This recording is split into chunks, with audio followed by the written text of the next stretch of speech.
Good evening, guys, and welcome back to another FRL podcast. We are here for season 5, round 4 at Monaco. I am joined with the usual Swinney and Jay Hartnell. How are we tonight, guys?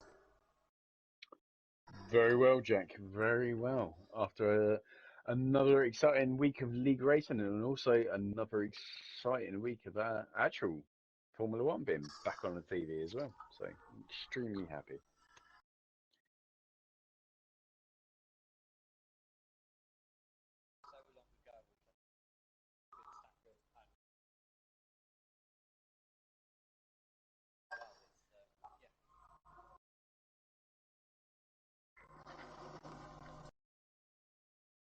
Definitely. No, it's been, last week feels like a lifetime ago just because of everything that's happened over the weekend and everything, which I'm sure we will be going into depth later on, won't we, Mr. Hartnell? We certainly will be.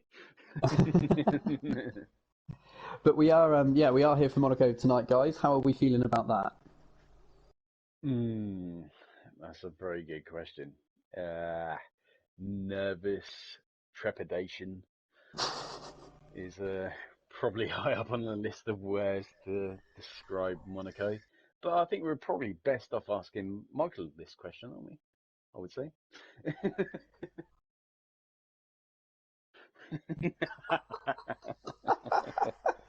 Yeah, so I suppose we better go into detail over this just for the guys that aren't realistic, I suppose. FRL do a realistic league on it's a Saturday evening, isn't it? And unfortunately, I don't know. Fortunately and unfortunately, we are joined by the race winner. Congratulations, Jack, on your. Is that your first ever FRL win? It is, yes. It is. What a track to do it. Congratulations in the Ferrari, and I suppose Michael, I suppose the less talked about, the better.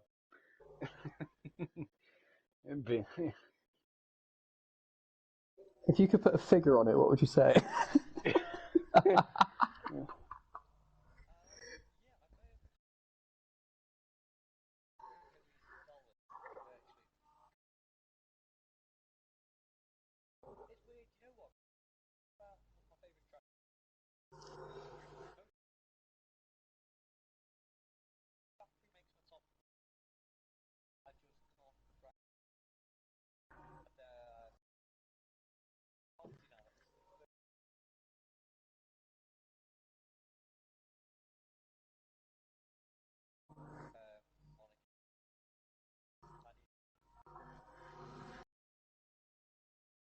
Hang on, the mic put out then, sorry guys.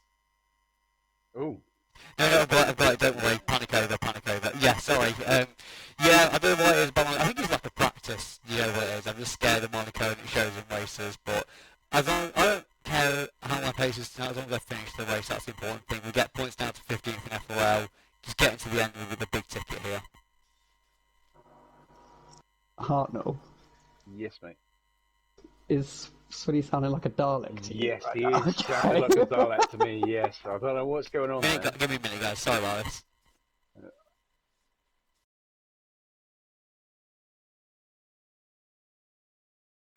While Swinny fixes his technical related problems. Yeah, how are you feeling after you win? Surely you should be buoyed with confidence.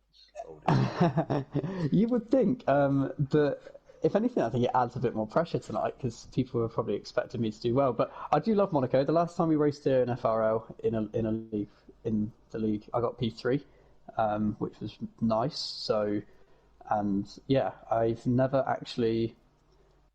had 5 league races at Monaco now, and I've only been off the podium once. So I mean, I should probably be a little bit confident. Yeah, there's definitely some confidence there somewhere, isn't there? There's got to be, surely. Yeah. That record, that's not too bad. But, so I hope so. I'm going to be beating Kevin tonight again, but we'll get to that later. You say again, and does that sound better now, guys? Good stuff. Yeah. Sorry about that. Gremlins are going live every now and then. Yeah, we're watching China's racing last week. Speaking of beating Kevin, that was a good one, wasn't it, Bowie and Jay? It I'll let you really go, was. Jack. Yeah, I'll let you go. Yeah. It yeah, I really enjoyed it. Quali was quite interesting. Obviously, wet with dry tyres, which the track kind of got faster and slower at different points throughout quali. So you had to be out at the right time. But it was definitely really, really good. The race for me was kind of a little bit mundane as after I spun after my pit stop. But then the late safety car kind of really helped. Um, and it kind of brought us all back into it, didn't it? And we all kind of finished together, which was quite nice. Hmm. Yeah.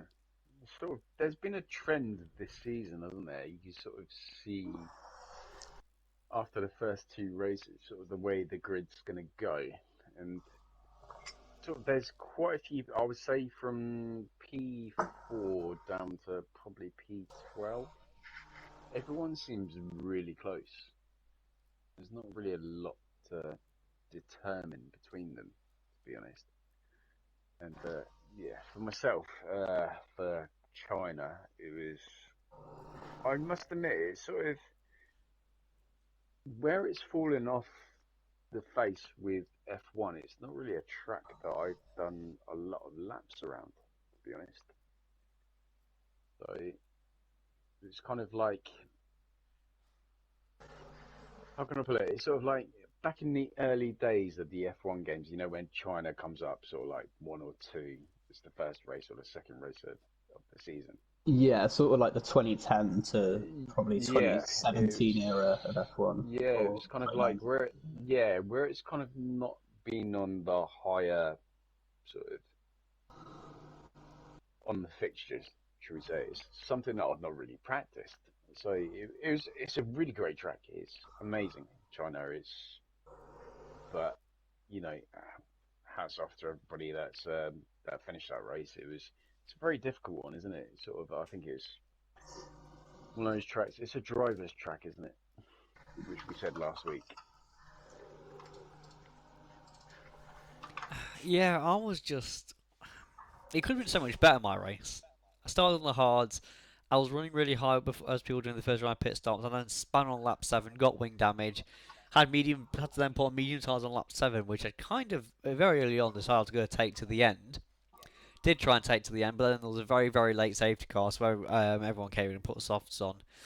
Except Bowie, who'd already gambled and chickened out running the mediums to the end because after he had a similar sort of incident. But he finished one place ahead of me, so he's probably not that bothered about it.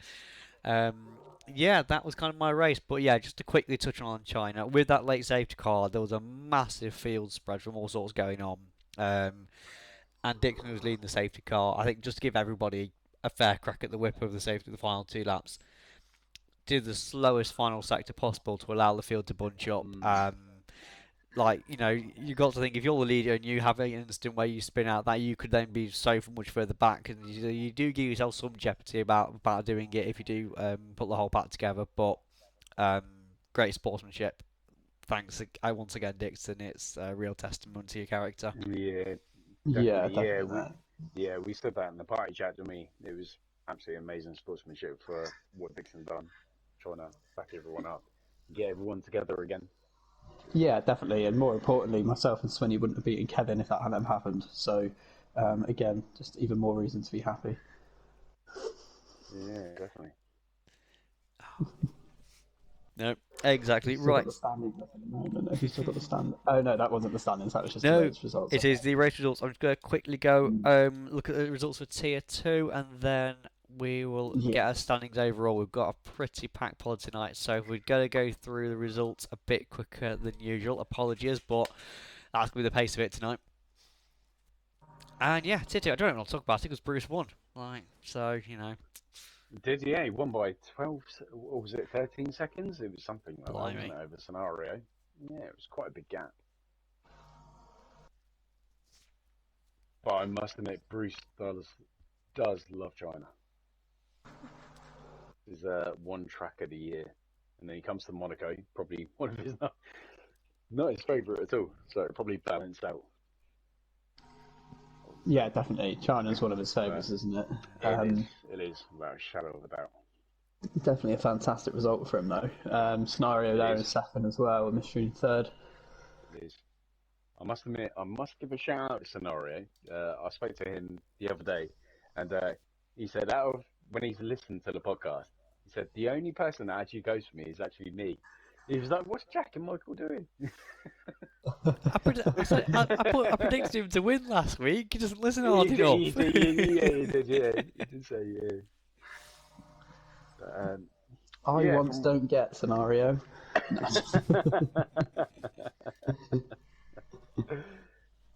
but I must be, yeah, last week's tier two, it was, yeah, it was just a runaway by Bruce, wasn't it? Really, it was called the right strategy and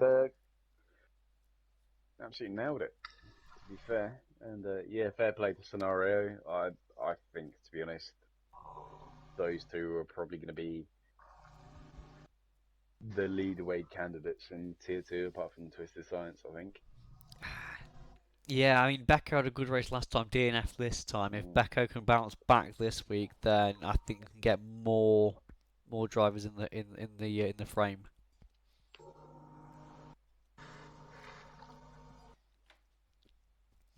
Right then, with that, that's done. This is what the standings look like now. Let me have to excuse that one a bit, but yeah, this is where we are in terms of championship standings.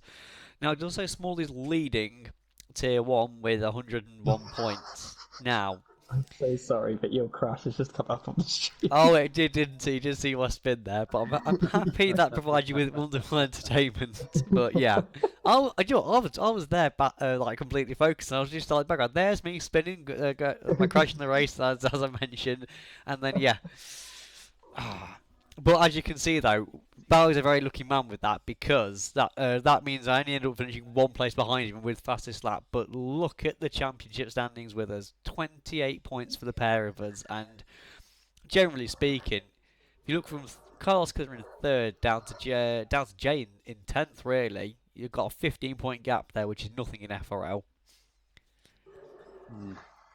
It's going to jump a lot, isn't it? I think it could jump a lot tonight. I don't want to say in favour of anyone in particular because it's Monaco, but I think it's definitely going to. We're going to have a changed order next week, aren't we? As long as I'm as close as possible to, well, you, I guess, for our season-long fight, that's all I care about. But yeah, it's not spoiling the championship because tonight we are welcoming back as a full-time Dixon. He's been reserving most of this season and has got 106 points, so they're going to be on the tally from next week's chart. But yeah, firstly, big welcome back to Dixon full-time, and yeah, some competition for Smalley. Is indeed, is indeed. And just to touch on tier two, I know we briefly touched on it in there, but massive rubber shout out to Cookie. He was always there last season. This season, leading the championship, going into Monaco, followed by Jacko as well. And Sniper Hunter. Me, Matt Moody being up there as well in P4. I think if he can have a solid race in tier two around Monaco, I think we could see Moody pushing up into those podium places. Fingers crossed. Definitely got everything crossed with Moody as ever, because you know what, he might have a football club anytime soon, but less about that. No. Oh, I was just looking at the standards at the moment, seeing how close it Yes, is. it's definitely looking pretty close in tier two, to be honest. You're looking at our Jacko on 75, no, 73, correction there. And Sniper Hunter on 72 with Cookie in the lead on 113. And like you say, Jack, you know, one bad race could be actually detrimental. Definitely. It really shows, I think, with the whole getting to the end thing that we say each week, but I wouldn't really say I've had a spectacular start to the season. I've just finished each race. Like, they haven't really been super highly placed, but we just kind of got there. So just get to the end, guys, especially tonight. I think there's in tier one, I think there's 17 tonight, am I right? Yeah, I believe so. So you need to finish ahead of two drivers to get a point on the board. So definitely worth sticking it out to the final laps. No, indeed. Even if you end up like 3 or 4 laps down, as long as you classify, something good's going to happen for you tonight. And yeah, just for how we've been, it's well. I mean, I was gonna say I think I finished higher than fifth, and we've kind of just been in that 5th to 8th area, and we're just clocking up points, and that's how we're doing it. Just not scoring mega points, just scoring points, and that's the trick to to any championship season. Just keep scoring points. Definitely. Well, if you look at the standings from last week, Hartnell, weren't you in P4 last week? And one race just... Yes, I was. Yeah, I was in P4. Yeah, just behind Kevin. Yeah, one race and finished P14, I think. And yeah, so it drops me down to 10th place. Just goes to show how competitive and how close it can be. Yeah, with this being a longer championship, 15 rounds. Just even if you are a bit further behind, you've got plenty of time still to make some points up. Also, 3rd to 7th. Sorry, 3rd to 6th in the standings is in the constructors is very, very close. Really close. Yeah. Oh wow, yes. 136 to 131 for 4 teams. That's very close indeed. With McLaren and Red Bull kind of in there as well. I was gonna say, I'm pretty sure most of Red Bull's points have been Dixon as well.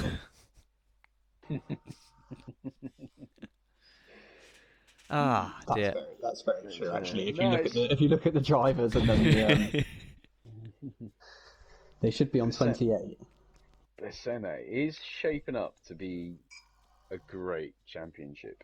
It really is. Sort of with Dixon coming back as well for Smalley. That's I'm pretty sure all of us will admit those two are going to be far away from all of us lot. You know, those two just on a different level. But you look from 3rd down to exactly one good result can put you straight in that top 5. Easily in both tiers. So it just goes to show exactly what we say every week is if you finish the race, you don't know what's going to happen in the last 2 laps, especially around Monaco. You know, as long as you finish the race, then you're going to be in for a good haul of points. And not only that as well, it's going to help out the constructors for both tiers. No, I agree. Bearing in mind, I think last year I finished last in the Constructors' Championship. To be in that battle for 3rd and in 3rd place in Williams at the moment, it is... Yeah, you've always got to think about it that way. Even if you're going, oh, well, it might be P12 for me this race, that doesn't help me. But then when you think about the 3 other drivers that you're part of a team of, if all 4 of you have that same attitude, that can be a good haul of points, especially around Monaco. If there are people that do DNF and we just keep all going, it's going to mean a lot tonight.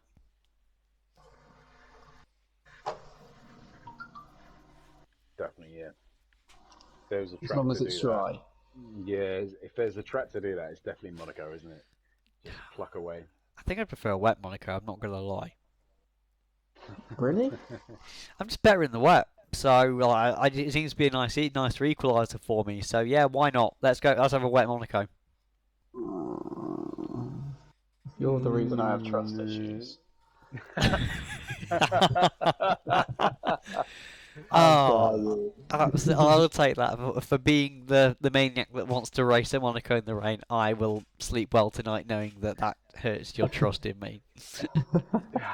Saying that, there is a little bit of me that wishes that as well, just because obviously with the turns it's going to be slightly slower, so and visibility will be a lot worse. There is that, yeah. Apart from the tunnel, obviously, where it's dry.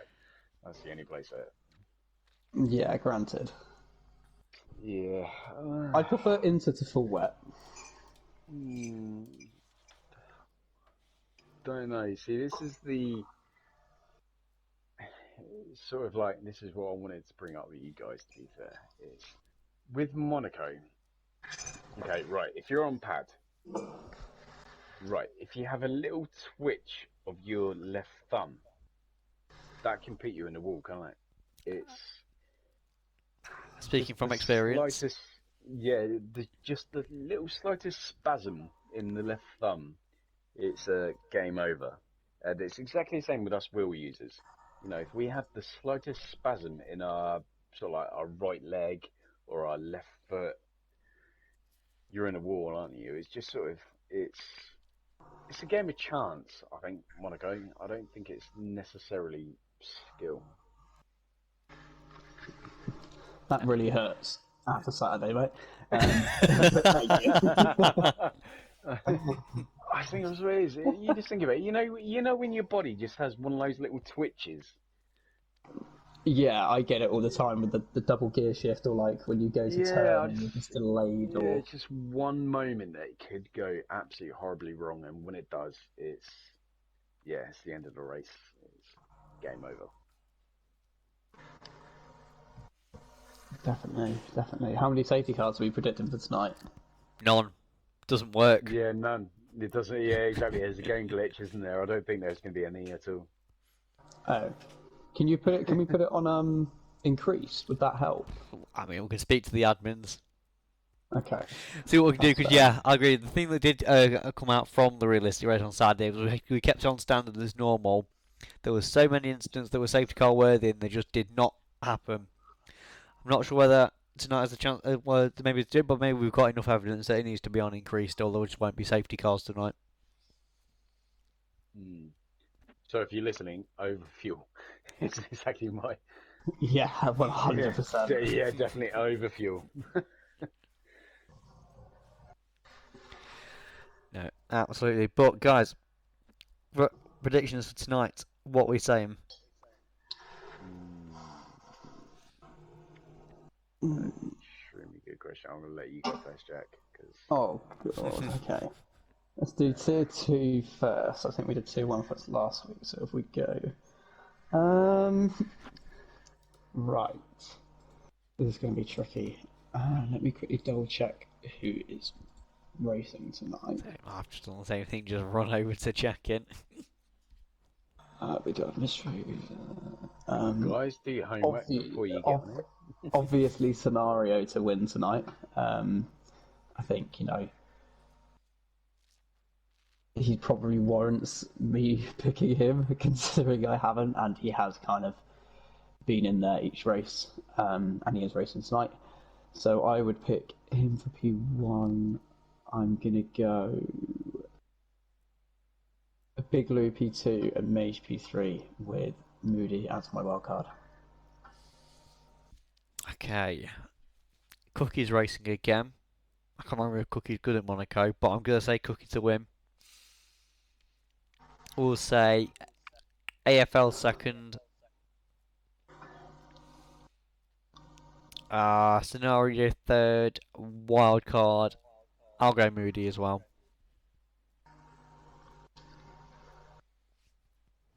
Okay, alright. Just based on Monday Night Madness Season 1, Scenario did take pole. Fair enough, it was in a Mercedes around Monaco, so I'm going to go Scenario for the win. P2, I'm going to go with Twister Science. I think he's just one of those consistent drivers. Don't think he'll make a lot of mistakes. And P3, I'm going to go with Daz Parker. Again, another driver that doesn't make a lot of mistakes. And for the wild card, I'm going to go with Mystery, I think, for this one. Again, another driver that doesn't make too many mistakes. So I think that's pretty much a theme of my picks on those ones. Nice. No, that makes sense. Definitely for here. 100%. And I suppose that leaves us with tier 1. Oh dear. Okay. Tier 1, I'm going to go Dixon, Smalley, Kevin, top 3 with Islands as my wildcard. That was straight off the bat. Homework was done. It was. Yeah, go on, Michael. Okay, John, I've just managed to do in the background the test there. There was a more up-to-date driver lineup, and I've just seamlessly changed it without anybody noticing, so I'm really proud of that one. Right. Dixon first, Bowie second, Kevin third, Ricky wildcard. Are you feeling alright, mate? Nice. Hang on, Jack. Hang on. Right, I've got a funny feeling that Smalley and Dixon may have a little coming together. I know what's coming. Just just spin this out there. Just potentially, potentially. So I'm going with Sadistic King first.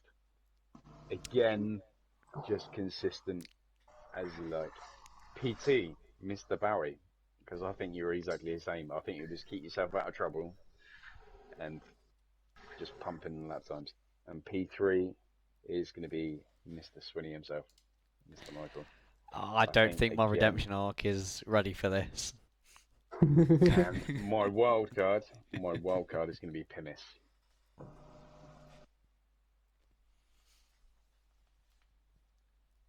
I completely Let forgot me about double Jamie. check.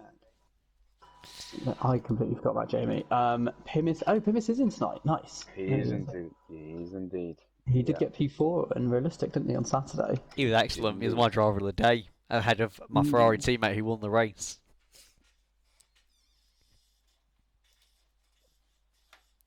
Had to be done. Yeah, definitely. Yeah, no, definitely, no. Sorry, I was reading a message then from Pimis about tonight, but yeah, no, he kept it out of trouble. I think he gained 7 places in 1 lap. I think in Monaco. Yeah, he did. Yeah, yeah. So, I think that wild card is well and truly justified. Don't let me down, Pimis. It is how you do it, and right. That is FRL business sorted. Right. Got through that in fairly quick time compared to normal because, my word, we've got some stuff to talk about because last week's podcast, good old Mr. J. Hartnell did the podcast from his ceiling because we had the news that Kevin Magnussen was back. He is now at this point, I think, around the International Space Centre. He's that high. But you know what? I've given an introduction, mate. Just take it away. What a weekend it must have been for you. I honestly could not be happier. I followed Kevin Magnussen since Formula 3. It was 3.5 back then when he was in Carling. And just, I loved the way that he was just, obviously, I just watched it and he was just so aggressive and just sort of, he knew where to place a car. It was like, I remember watching it, I was, what, 21, 22 back then? It was a good old 10 years ago. I was like, this guy knows how to drive. And it got to a point at the end of the season, unfortunately, with a lot of colour drivers, they're normally backed by quite big sponsors. And with Kevin Magnussen, I seem to remember he was working in it was either a fish factory or a meat factory just to pay his way to try and get into sort of like the Formula Series. I was like, oh, I like that. I'll rate that. I'll back that. That's brilliant. You don't have a lot of big sponsors. Same with Danish drivers. You know, there's not really a lot of guys that back sort of Danish, Finnish, apart from Mika Hakkinen, obviously. And yeah, I just took a liking to the way he drives. It was just, I just liked it. And you know, obviously getting into back then McLaren, yeah, fantastic. He's going to be up and coming. And unfortunately, it didn't work out in McLaren. Obviously, got the one podium. I think he came 11th in the Drivers' Championship. McLaren had a bad season, got dropped by them. Obviously, Sergio Perez came in straight after him, I think, and obviously dropped out of F1 for a season and got the chance in Renault a year later. Done a solid job, I think, for Renault. And again, was going to be dropped out of F1 if it wasn't for Gene Haas and Gunter. I think, actually, no, I think it was 2 years later because they had Esteban Gutierrez, wasn't it? I think in Haas. Yes, it was. Esteban Gutierrez and Roman Grosjean. So he dropped out of a Formula One again. And yeah, Gene Haas and Gunter took a chance on Kevin to partner Roman Grosjean in 2017, and the best years for Haas. 2017, 2018, competing for it was P5 with the Renault in the Constructors' Championships. Unfortunately, ever since then, it's been downhill. But for Kevin and Roman to get dropped 2 years ago, I think was a massive mistake by Haas. They should have kept one or the other. It should have been Roman or it should have been Kevin to partner Mick Schumacher just to guide him along and not two rookies. But unfortunately, for the way of the world, the way things are with Russia and Ukraine, it's a fourth coming for Kevin Magnussen. And if you look in the paddock and if you look at the interviews that Kevin's done, I don't honestly think he's not done anything without a smile on his face for this year. And like I say, I've followed Kevin for so many years. I'm so pleased that he's got this opportunity to come back and actually show with a Haas car. It's not a great car. It's not fantastic. It is.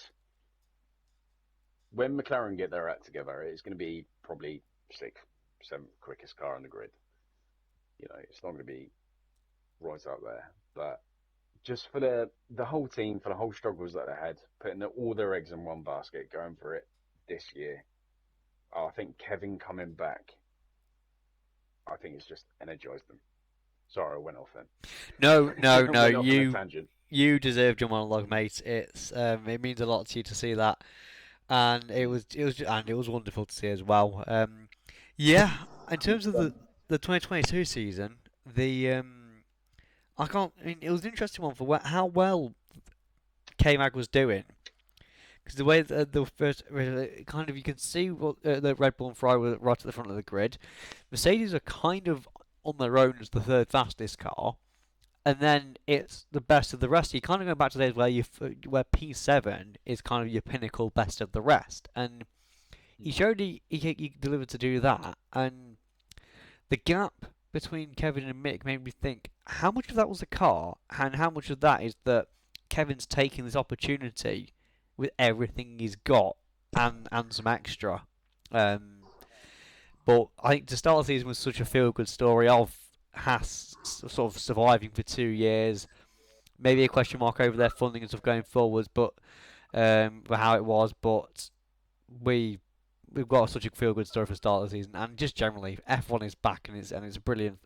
Like the reason FRL is here is because we love Formula One and we love real life motorsport. So to have real life motorsport giving us these good stories and a reminder of what sport we actually love, it's been such a fantastic start to the season. I'm gassed at how 2020 is looking.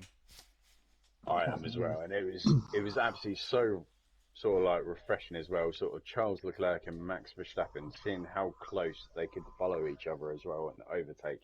It was amazing. It was so refreshing to see. And I think Ross Brawn and his little guys in the office there, I think they've done quite well to bring this ground effect back. I know it's not been around since 1980, is it? So yeah, that's right. So yeah, for a lot of engineers, this is new technology for them. It's a new thing, isn't it? It's a new thing. So it's going to be. Don't get me wrong, the first sort of 2-3 races, I think it's just like a literal feeler just to see how they're getting along. But I think after about 4 or 5 races, that's when we'll see it start to heat Yeah, up. I think the fastest cars now won't be, the order of fastest cars now won't be the same at the end of the season. And it probably won't be the same in probably 5-6 races time either, which adds to the excitement, I think. Massively. Yeah, like depending how the season will go, I feel we're very much in a 2009 territory where the development rate is going to be massive. I think the only thing that will be different to that is that this is a longer calendar in 2009. So if you're the team at the front at the moment, as it was for Brawn then, and is looking maybe for Ferrari now, you've got to keep developing because one, you've actually got someone closer to you than that point in Red Bull, and secondly, if any other team gets their development right and catches them up earlier in the season, they've got longer to catch you. So you've got to stay on top this time round. And there's just that sneaking Definitely. suspicion that Merck are going to fix their problems, and then come the second half of the season, you need to hope you've accumulated enough points to stop Merck in their path because they're probably going to come and get you. 100%. There was also in 2009. Obviously, I know it's different regulations and everything in the teams are a little bit. The gaps are a bit different between them, but there were times where obviously there were like teams like Williams and Toyota that were up there getting poles and fighting for podiums and stuff. So you could maybe see that with maybe some teams in the top 5 at the moment potentially getting one-off podiums here and there that maybe catch a few people out. Cough, K-Mag, cough. It's interesting. I don't know whether to be. I don't know whether the podium is going to be that varied because I kind of get the impression that Ferrari, Red Bull, and Merck are quite far ahead of the rest of the field. So you're looking sort of more 2014, 2015 in terms of the podium mix. Yeah, you'd need like 3 or 4 of the top 6 to retire or crash into each other or have a bad race. You kind of need it constantly that Red Bull powertrains are going to have these issues almost for the field to get interesting, and then you maybe have those races where Merck aren't on it, and so for example this week at Jeddah, Mercedes are very open. Mercedes are open that porpoising's a big problem. This is a high-speed street circuit. Like, I'd imagine this is one where porpoising is going to be your biggest issue. Yeah, massively so. I wouldn't be surprised. This might be a bold claim, but I wouldn't be surprised if both Mercedes or one Mercedes doesn't make it through to Q3 in Jeddah this weekend. See, I can't tell if the pace will be there. I reckon the pace will be there. It's just over the length of a race. When it's going to be the test of if you're there bouncing up and down for the entire race, does it take anything out on the driver? Because also, does it shake that engine literally to the point where it can no longer function as well? It's bouncing along that much. They also have the most drag on their car, don't they? In such a high-speed track, I think that they're really going to. I don't think they'll suffer massively, but also you've also got, if there is a major incident in sort of like going forward, if there is a major incident going into turn 1, turn 2, and the outcome direct, the cost cap as well. I don't know how that's going to affect the way that the teams function. Does that affect the way that they can develop the car if they lose the money from having to repair that car? Do they lose the money to continue developing? It's a good point because you could get to that stage where you're going to the back end of the season, you're at like Mexico and Brazil, and you've come up with an idea for an upgrade, but you can't afford to develop it because you've run out of money because all your drivers have been crashing. It is a realistic thing that could happen this season with the cost cap. It's gonna be an interesting one. Don't get me wrong. I think probably Red Bull, McLaren, probably Ferrari as well. They've probably taken that into consideration and gone, right, if we have 3 or 4 DNFs, that's what we've got left.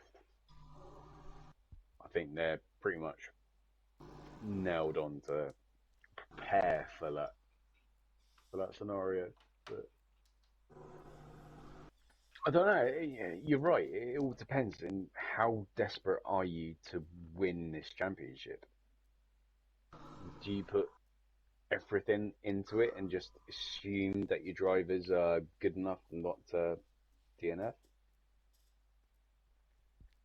I really don't know. I think there's an element, whilst these are fresh regulations and every team is still trying to figure out the fastest path to get there, Like this is people will see this more as a now or never, just because there could be an issue where everyone's going to find the magic formula and everyone's going to kind of be going towards the same sort of diversion, the same development path. So they're still looking for that massive eureka moment, and if you can find it it's sometime in the first half of the season, like you don't know where the second half of the season could take you. So I like that. But again, fair play to all the boffins and the designers at F1. You are doing my dream job. So if you do get to figure this out and Definitely, crack something, definitely. I am. I mean, even now in this exciting era, I can't imagine what it'd be like to working in F1 in this era. Like just to be a guy at the factory, because you're charged with so much opportunity and so much development that you can be working towards.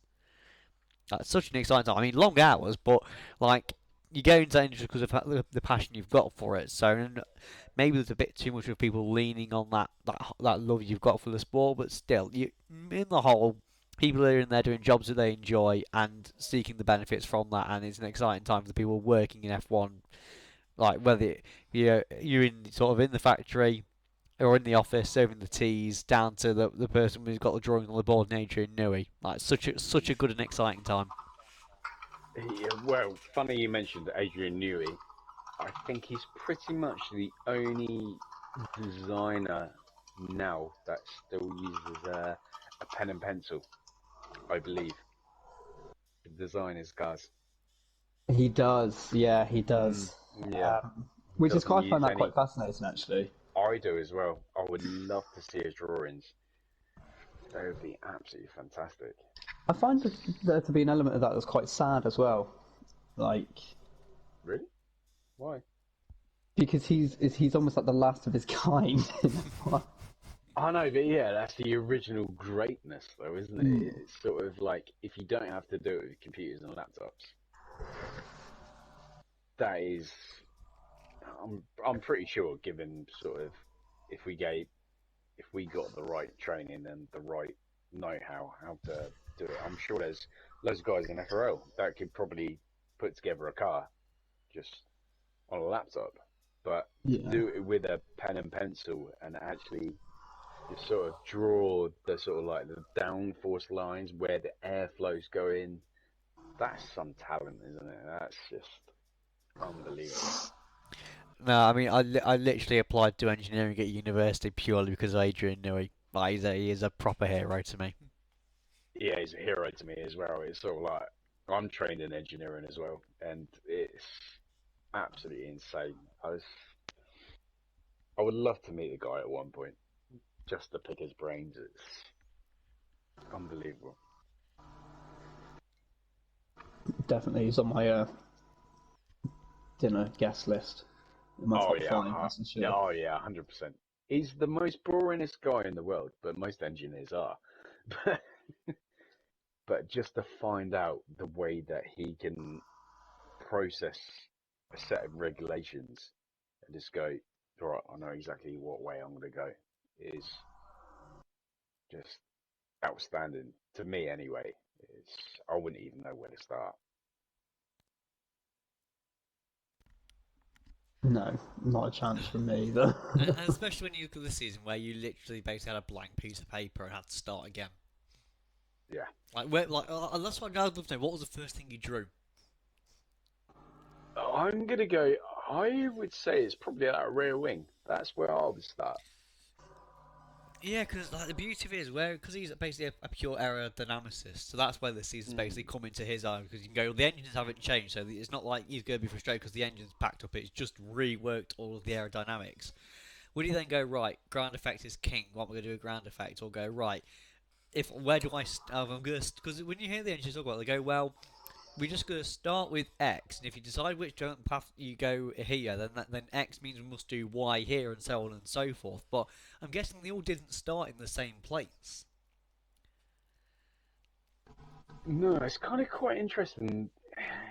It's the different ways the different teams have actually gone. Some have obviously gone for this really quite wide side pods, obviously to get cooling into the radiators and stuff like that. And you look at this Mercedes and you go, yeah, in a straight line, you would think. obviously being more streamlined, obviously the radiators are tucked in, you would think it'd be really quick in a straight line. But obviously, looking at the results from Bahrain, you're like, obviously not the way to go. Yeah, well, I think the It's whole point of the skinny Mercedes that it is designed to create more downforce, but then with that increased downforce, they just have got too much porpoising. But then, yeah, the general thing that I don't think it might be a car problem. I think it's just if you look at the speed traps and if you look at where Williams, McLaren, and Aston Martin all were, I just think it might be they've actually got the point where Mercedes have got the weakest engine this season. And bearing in mind we've got an engine freeze up until 2026, that could be a big problem. That yeah, of could course. be, actually. Yeah, I completely forgot about that. Yeah, engine freeze, isn't it? Yeah.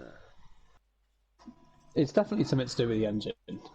I don't want to say it's got everything to do with the engine, but you know, there's no hiding the fact that Alfa Romeo and Haas were at the bottom last year, and now they're showing a lot more pace, and so Ferrari, and now Aston Martin and McLaren have also gone backwards. Yeah, you also look at the designs of the Ferrari. Yeah, that's basically the pinnacle of what they can do. And if you look at the Alfa Romeo and Haas, it's very similar but different takes. It's I think the only difference on the Haas anyway, because obviously I follow the Haas, is if you look at their front wing, they've gone for sort of it's like a shark front wing. It goes in and out, whereas everybody else has gone for a flat face, Okay.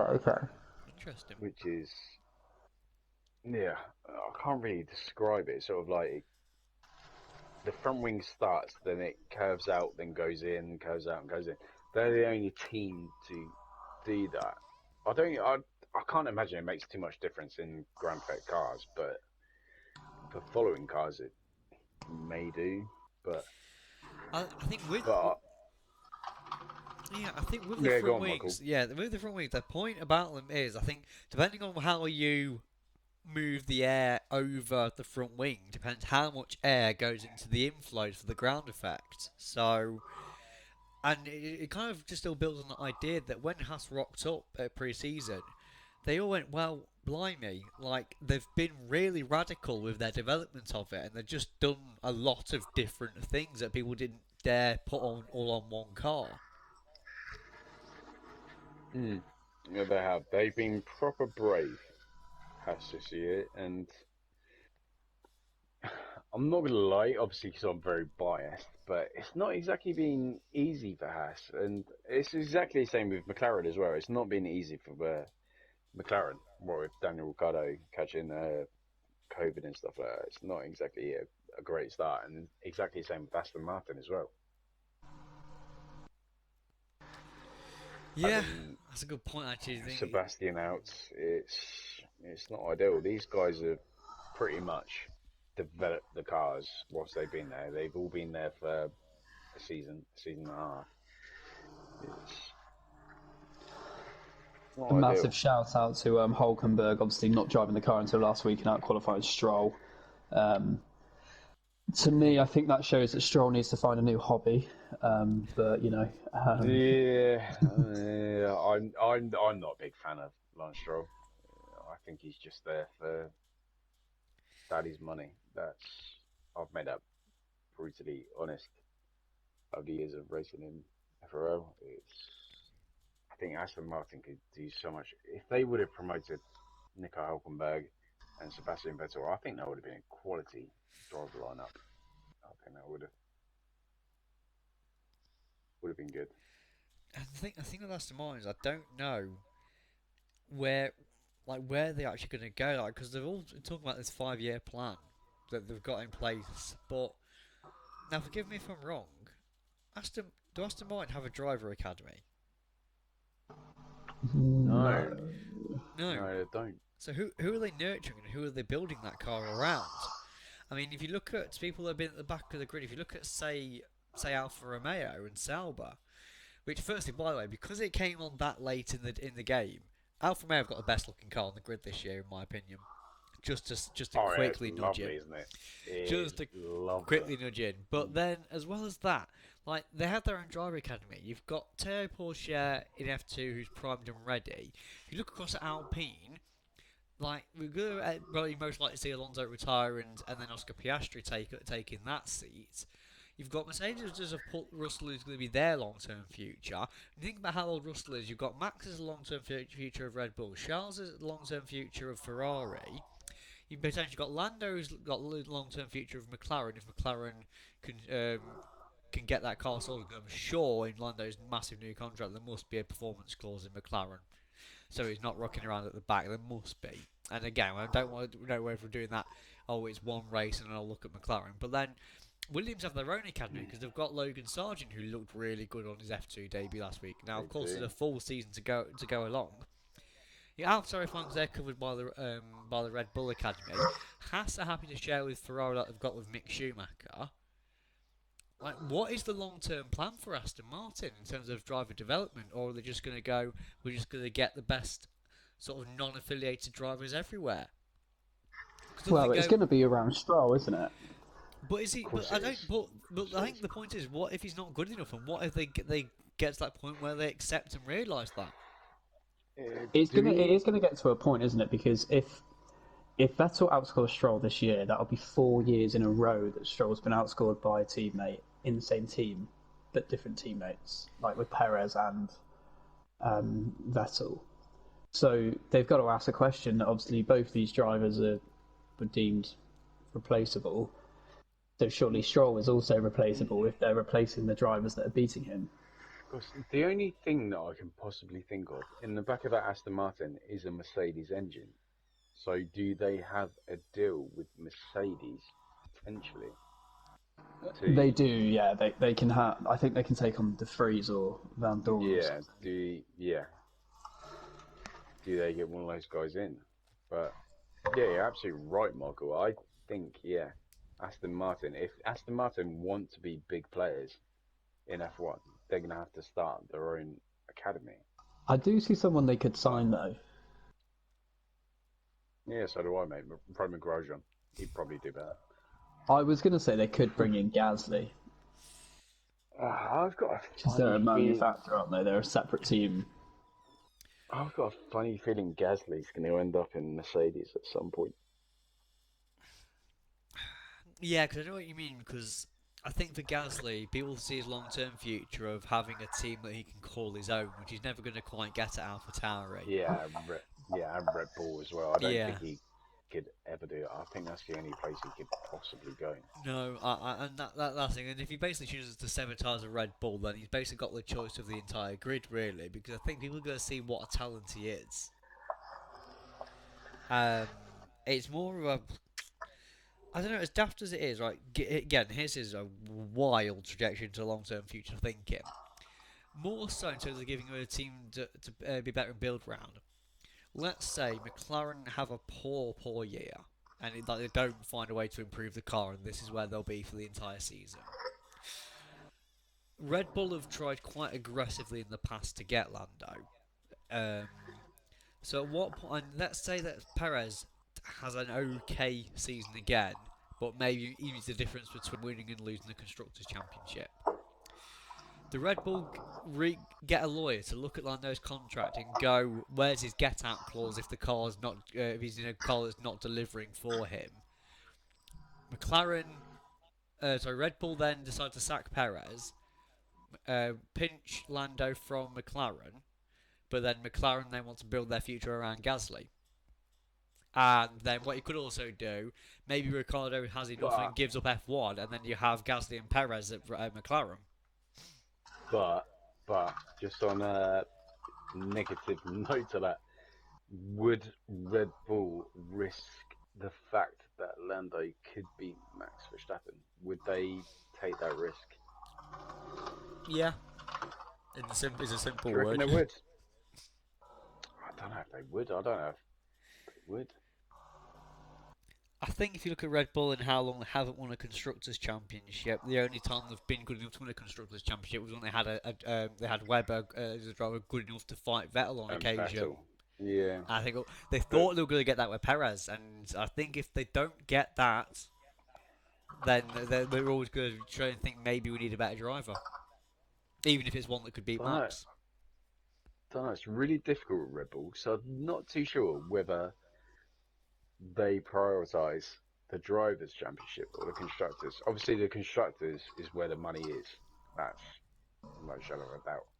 But do they prefer having a driver being world champion? I don't know. The only other thing I'm thinking about with McLaren as well, if they did lose Lando to Red Bull, they could bring in Colton Herta. That's it. Nah, but saying that though, have you seen the reports coming out? Colton Herta may drop out of McLaren's driver academy. But Uh, I'm a massive fan of Colton Herta. yeah, Massive fan of Colton Herta. It's the same way that I'm a massive fan of Pato O'Ward as well. yeah, and we do Absolutely. also have Andretti coming in 2024, don't we? We do indeed, yeah. So I'm big fan. I'm big fan of IndyCar racing. IndyCar racing is great. Equal cars. The only difference is pretty much your setups and your engines. That's the only difference.